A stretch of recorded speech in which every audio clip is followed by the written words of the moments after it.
ጉልበትና ጊዜ የተሰጣቸውን ሰዎች ስታይ ምንም ማድረግ እንደማትችል ስታውቅ መሞትን ትመርጣለህ። ግን መኖር ደግሞ ግድ ይላል። ስለዚህ ድራማን እየሰራ ትኖራለህ። ቆይ የሰው ልጅ ትናንትና ምን ያደርግለታል? ትላንትን ያላየ ለዛሬ አይደርስም የሚባል አባባል አለ። ትላንትሽ ለነገሽ ይጠቅምሻል። ወዴት እንደምትሄጂ አቅጣጫ የሚያሳይሽ እሱ ነው።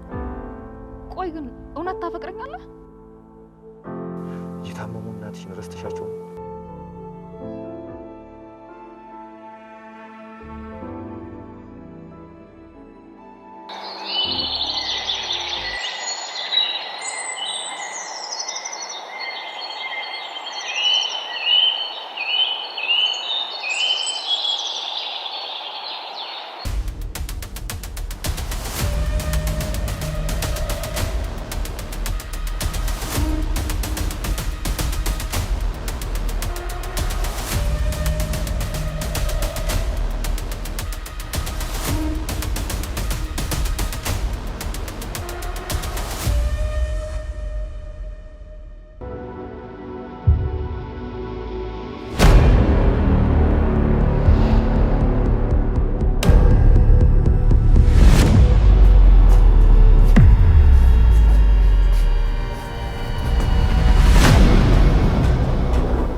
ወንድምሽን ባየሽው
ሄሎ የኔ ጀግና አደረግሽው አይደል? በእናትህ ጉድ ሆነናል። ማዘር እንዲጠጡት የሰጠኸኝን መድኃኒት ልጁ ሰክሮ ሲገባ ጠጣው። ምንድነው የምታወሪው? ልጁ ሞተ። ምንም የማያውቀውን ምስኪን ገደልኩት። ተረጋጊ፣ ምንም አይሆንም። ምንም የሚፈጠር ነገር የለም። አረፋ ሲደፍቅ ነበር። በእናትህ እስካሁን ሞቶ ነው የሚሆነው። ይሽ መድኃኒቱን እኮ የሰጠሁሽ እኔ ነኝ። ምንም አይሆንም፣ አታስቢ። አሁን የት ነሽ? እዛው ደንግጬ ወጣሁኝና ሰፈር አካባቢ ነኝ። ይኸውልሽ ቤት ውስጥ ማን አለ? ማንም የለም። ማንም አላየኝም። በይ አሁን በፍጥነት ወደ ቤት ተመለሺና ይኸውልሽ እየጎተትሽን ቢሆን ወደ መኝታ ቤት አስገቢውና አስተኙ። ሰምተሽኛል?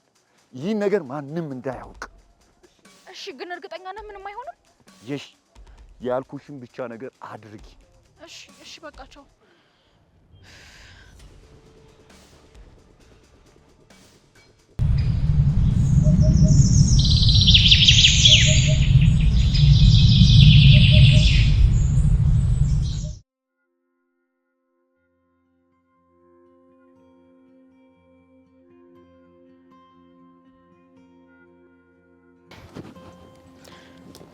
ቆይ ግን አንተ እንዴት ነው እሱ አንተና ይሄን ጫካ ለምጄ ከዚህ ወጥቼ መኖር እንደምችል ያመንከው? ሰው ሆኖ የማይለምደው የለም። አንተ እንደምትለው ራሴን ፈልጌ ማግኘት ካልቻልኩስ? ሁላችንም ራሳችንን መፈለጋችን አይቀርም፣ ግን የጊዜ ጉዳይ ነው። እኔ እየፈራሁ ነው። ትክክለኛ ስሜት ነው። አትፍሪ። ለምን ፈራሽ አልልሽም። ምክንያቱም ወደ አዲስ ማንነት እየሄድሽ ነው። ወደ አዲስ ማንነት መሄድ ያስፈራል። አንቺ ግን ወደ ትናንትናው ማንነትሽ ነው የምትሄጂው። ቆይ የሰው ልጅ ትላንትና ምን ያደርግለታል? ትላንትን ያላየ ለዛሬ አይደርስም የሚባል አባባል አለ። ትላንትሽ ለነገሽ ይጠቅምሻል። ወዴት እንደምትሄጂ አቅጣጫ የሚያሳይሽ እሱ ነው። ቆይ እሺ፣ እንዴት ነው ሌላ አባት የምለው? የሌለውበት ቦታ ራሴን የምፈልገው? አውቃለሁ ብዙ ነገር ከባድ እንደሚሆን። ከነዚህ ከባድ ነገሮች ይልቅ አንቺ ከባድ ነሽ። አንተ ብትሆን እኔ የማደርገውን ታደርጋለህ? እኔም ከዚህ ዓለም ግርግር ወደዚህ ጸጥ ያለ ጫካ ውስጥ ስመጣ ሁሉ ነገር ከብዶኝ ነበር። አሁን ግን ጫካ የሚመስለኝ ከተማ ነው። አንተ እንዳልከው አዲስ አበባ ገብቼ ስኖር ትውስታዎች የማይመለሱ ከሆነስ? እኔ እንደሚመለስ አምናለሁ። ካልሆነ ግን ድልድዩን ስንደርስ እንሻገረዋለን። በቃ አትሸነፍም አይደል? በአንቺ ወጥቼ ነው።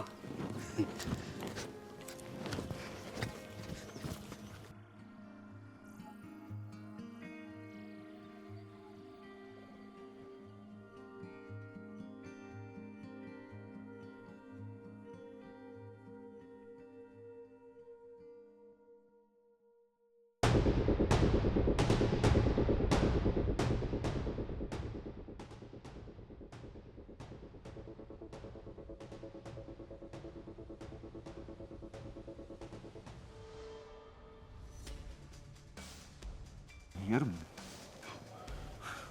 የሰው እኮ አስገድለኸኝ ነበረ። ምን አንቀዠቀዠውና ጠጣው?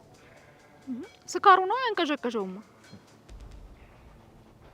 ቆይ ግን መድኃኒቱ ምንድን ነው? ነገርኩሽ እኮ የእንቅልፍ መድኃኒት ነው። ብዙ ላይ እኮ ችግር ያጋጠመው አልኮል ላይ ስለጠጣው ነው። እጄ ላይ ጸጥ ብሎብኝ ነበር። ቆይ ሴትዮዋ ብትወስደው እንደዚህ ነበር የምትሆነው? አረ በፍጹም አብዝታ ካልወሰደች በስተቀር እንቅልፍ ነው የሚያመጣው። አንቺም አላማሽን ታሳኪ ነበር። እኔማ ደንግጬ ቤቱ ሁላ ነው ያስጠላኝ። ወድቆ እያለ ለመድረሳቸው ነው እንጂ ልጃችንን ገደለችው ብለው ይሄን ይከርቸልኝ ነበርኩኝ እኮ። ከዚህ በላይ ስንት የሚያጋጥም ነገር አለ። ጠንከር ማለት ነው የሚጠበቅብን። ቆይ ከዚህ በፊት እንደዚህ አይነት ነገር አጋጥሞ ያውቃል? በጣም ብዙ ጊዜ አጋጥሞኝ ያውቃል። አይጥና ድመት እየሆኑ መኖር ግን ይሰለቻል። ይሄ የህይወት አንዱ ክፍል ነው። ብዙ ከዘረፉት መካከል የድርሻችንን ትንሽ ቆንጠር አድርገን መውሰድ ጥፋት አይደለም። የድርሻችንን መውሰድ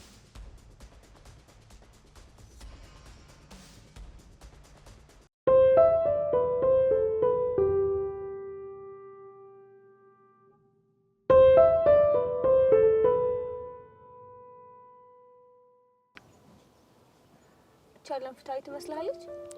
ያው የአምላክ ፈቃድ ነው የሚሆነው። እኔ ግን አንዳንዴ ፍትህ የሰው ልጅ ለራሱ በራሱ እጅ ማምጣት ያለበት ነገር ይመስለኛል። እኔ ደግሞ ሁሉም ነገር በአምላክ ፈቃድ እንደሚሆን ነው የማምነው። አምላክ ስለፈቀደ እንዴት አንዱ ጌታ ሌላው ባሪያ፣ አንዱ በዳይ ሌላው ተበዳይ እንዴት ይሆናል? የሆነ እኛ በራሳችን ማድረግ ያለብን ያላደረግነው ነገር ያለ ይመስለኛል። እኔ ፈጣሪን ባንፈታተን ብዬ ነው የማስበው። ኖ ይሄ ፈጣሪን መፈታተን አይደለም። ነገር ግን ፈቃዶቻችን ሁሉ የበላዮቻችን ወስደውብናል። እኛ ደግሞ ፈቃዳችንን በገዛ እጃችን ማስመለስ አለብን። ይኸውልሽ የሁሉም ነገር መልስ ያለው ፈጣሪ ጋር ብቻ ነው። የኛ ስራ ተግቶ ወደ ፈጣሪ መጸለይ ነው። ደግሞ ይሄን ሲጋራ ይበቃሻል። ሳጨሽ ደብራል አይደል? እውነት ለመናገር አዎ፣ አያምርብሽም። ከዛ ስለምትወደኝ ምንም አትል። አዎ ያው እኔ ግን ውስጥ ያለውን እሳት እንደዚህ ታስወጣው ነው ቅልል የሚለኝ።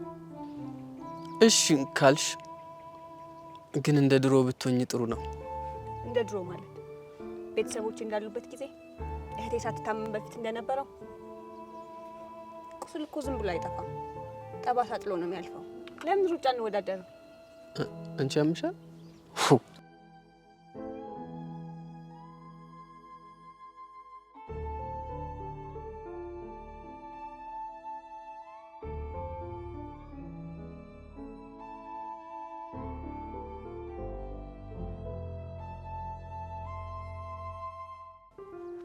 ብሩካት መጣ።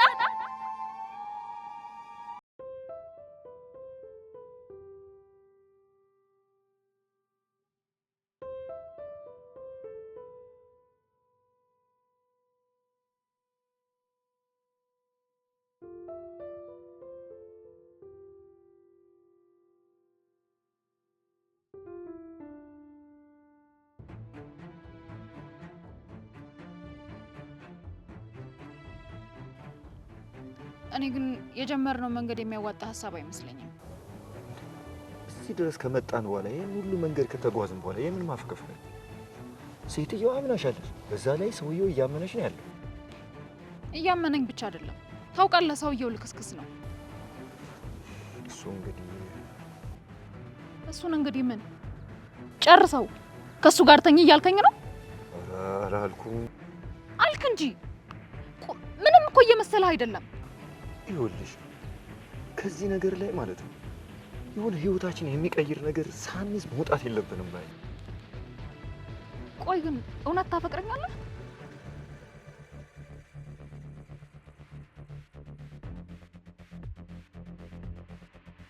የታመሙ እናትሽን ረስተሻቸው ነው? እሱማ እንዴት እረሳለሁ? ካረሳሽማ ታዲያ የምን ማፈግፈግ ነው? ለጠየቅኩ ጥያቄ መልስ አልሰጠኸኝም። ታውቂያለሽ ለአንቺ ያለኝን ስሜት። አልመሰለኝም። የዚህ ሰውዬ የገንዘብ ፍቅር ተጋብቶብህ አይንህን አውሮታል። ማይሆን ነገር ማታውሪ። ግን እርግጠኛ ነህ የምትለው አይነት ሀብት እነሱ ቤት አለ? አንተ የምትለኝና የእነሱ ቤት አንድ አይነት አይደለም። ስሚ፣ ያለውን በሙሉ አደባባይ አውጥቶ ልታይ የሚለው ድሀ ብቻ ነው። በተለይ ደግሞ እንደ አቶ ሰለሞን አይነቱ ሀብቱን በተለያየ መንገድ ያከማቸ ሰው እንዲህ ራሱን አውጥቶ ጎልቶ መታየት አይፈልግም።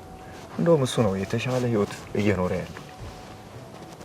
እሺ ለማንኛውም ረፍት ነኝ ብያታለሁ። ከ15 ቀን በኋላ ነው የምገባው። ጭራሽ አዋ፣ ቀጣይ ስለምንሰራው ነገር ማሰብ አለብን።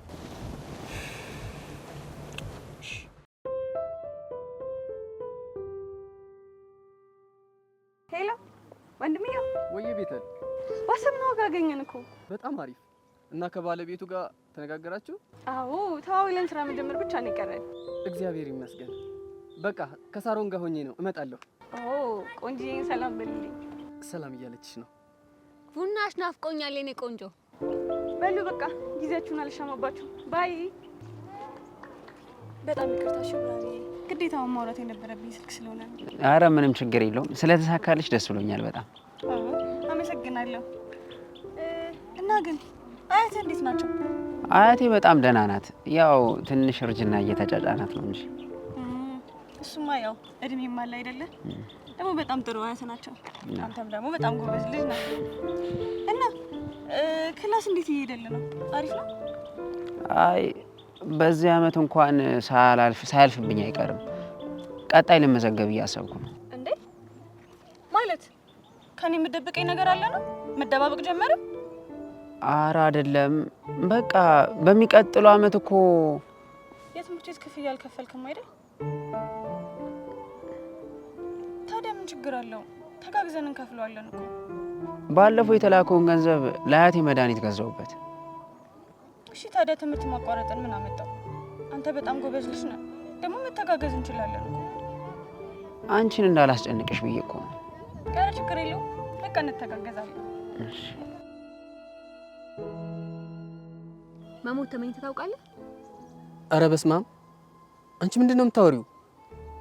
እኔ ብዙ ጊዜ መሞት ተመኝቼ አውቃለሁ፣ ግን እህቴን ሳስብ ማንም እንደሌላት ሳስብ ሀሳቤን ቀይራለሁ። መሞትን ምን አመጣው ሳሮን? ታውቃለህ፣ ህይወት አንዳንዴ አድካሚ ናት። መሞትን የምትመኝባቸው ብዙ አጋጣሚዎች አሉ።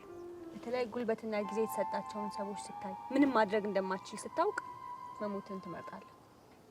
ግን መኖር ደግሞ ግድ ይላል። ስለዚህ ድራማህን እየሰራ ትኖራለህ። አልገባኝም ሳሮን። ሁሉም ነገር እኮ ሊገባን አይገባም። የሚገባንም ነገር የለም እያስመሰልን ካልሆነ በስተቀር። የህይወትን ድራማ በደንብ እንተውናት። ሲጋራ ያለቀብኝ እንሂድ። ተስ አንቺ እብድ! ወይዬ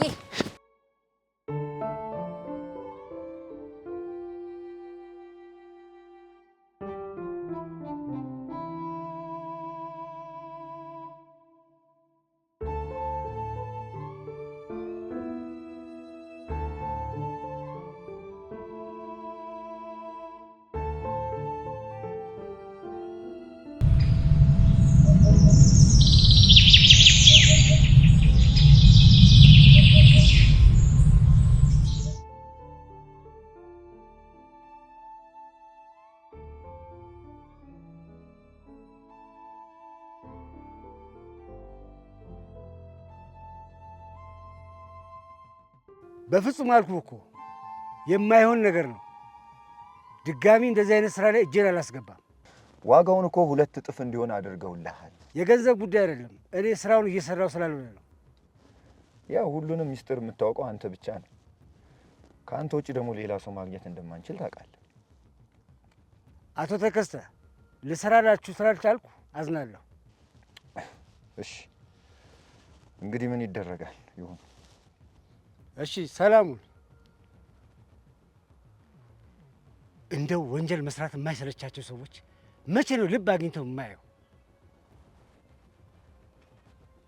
ሰውየው በተደጋጋሚ ብንጠይቀው አልሰራ ብሎናል። ያለን የመጨረሻ አማራጭ ማስገደድ ነው። አዎ ያው ያቺ ሴት ልጁን መከታተል ነው።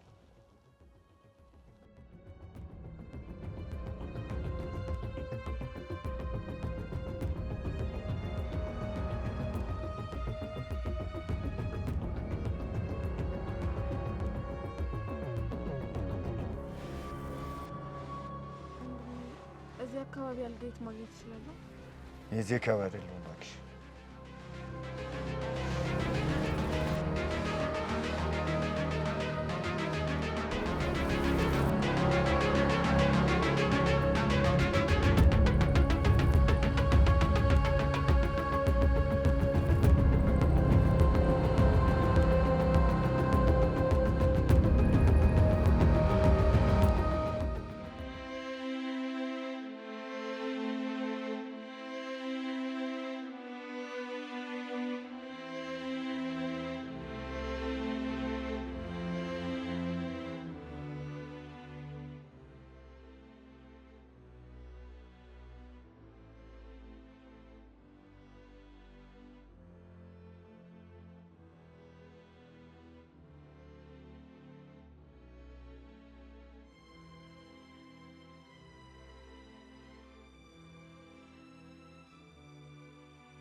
ቆይ ግን ለምንድን ነው ስላንተ ማንነት መናገር ማትፈልገው? ምንም የሚቀይረው ነገር ስለሌለ ነው።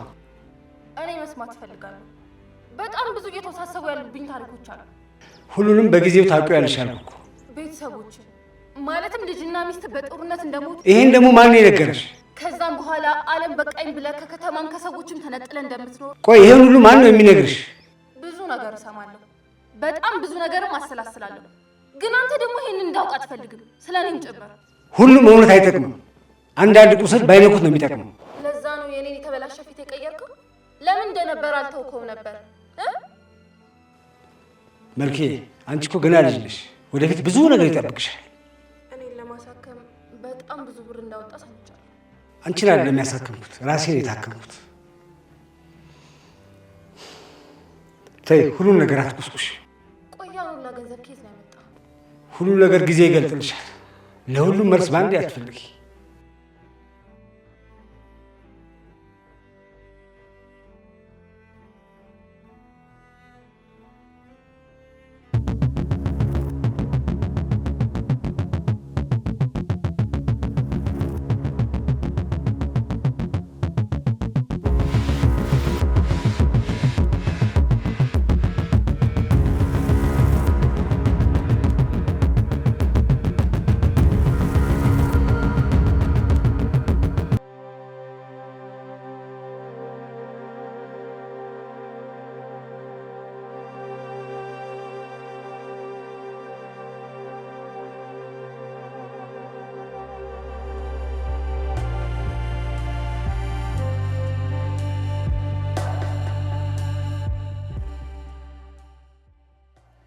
በሁሉም ነገር ዝግጁ መሆን አለብሽ።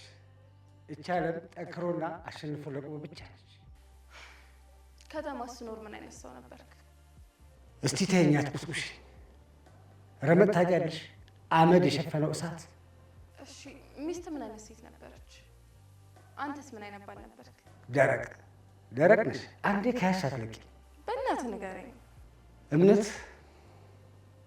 እንደ ስማ ሁሉንም አማኝ ነበረች።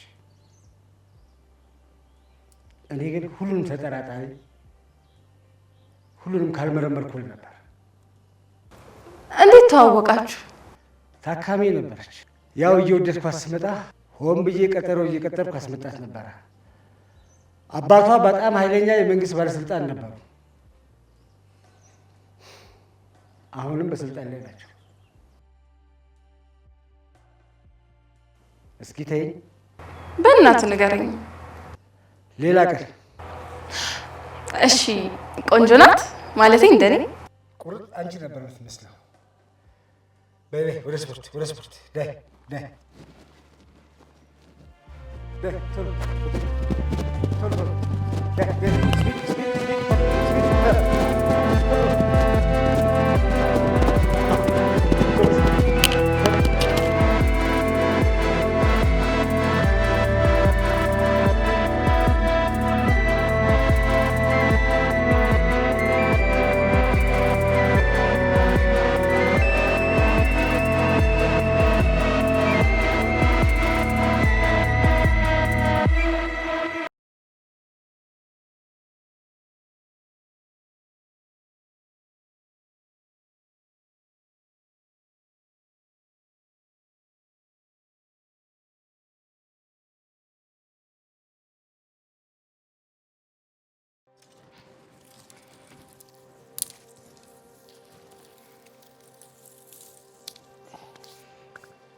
እዝራ ያንን የመሰለ እውቀትና ትምህርት ስተህ እዚህ ጫካ ውስጥ መኖር ልክ ነው ብለህ ታስባለህ?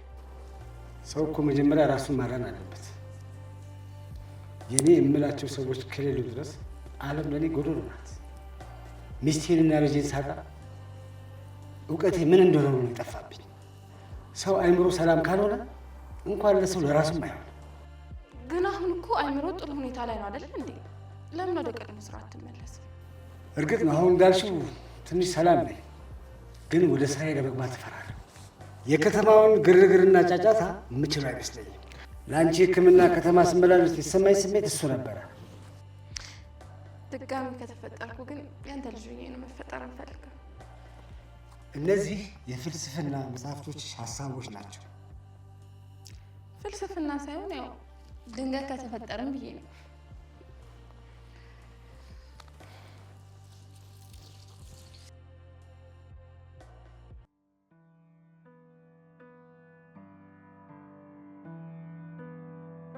ህይወቴን ሁሉ ለምን እንደምታሳየኝ አላውቅም፣ ግን ሁሉም ነገር ለበጎ እንደሚሆን አምናለሁ። ሁሉንም ውብ አድርጎ ሰራው አይደለም የሚለው መጽሐፍ። ስለዚህ ስለ ሁሉም ነገር ማመስገን ነው የምፈልገው። ደግሞ እንደኔ ሞቶ እንደ አዲስ ህይወት የተሰጠው ሰው ማማረር ሲያምርበታል።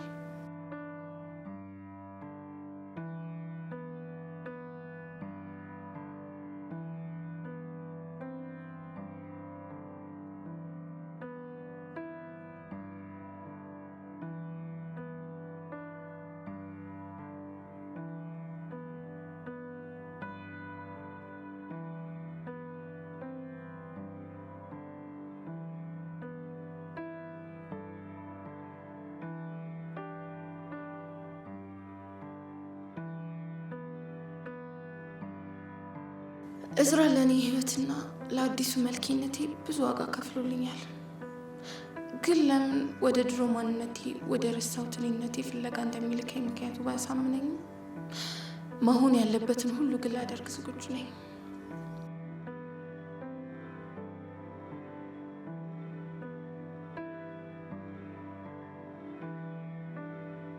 ከዚህ ገነት ከሚመስል ስፍራና ከአሁኑ አባቴ ስለይ ልክ እንደ መወለድ ይመስል ከሚሞቀው የእናታችን ማህፀን ወደ ብርዳማ ጫጫታ ወዳለበት የሚተራመስ ዓለም መግባት፣ ግን ደግሞ መወለድ፣ ማደግ፣ ደግሞ ማለፍ ግዴታ ነው።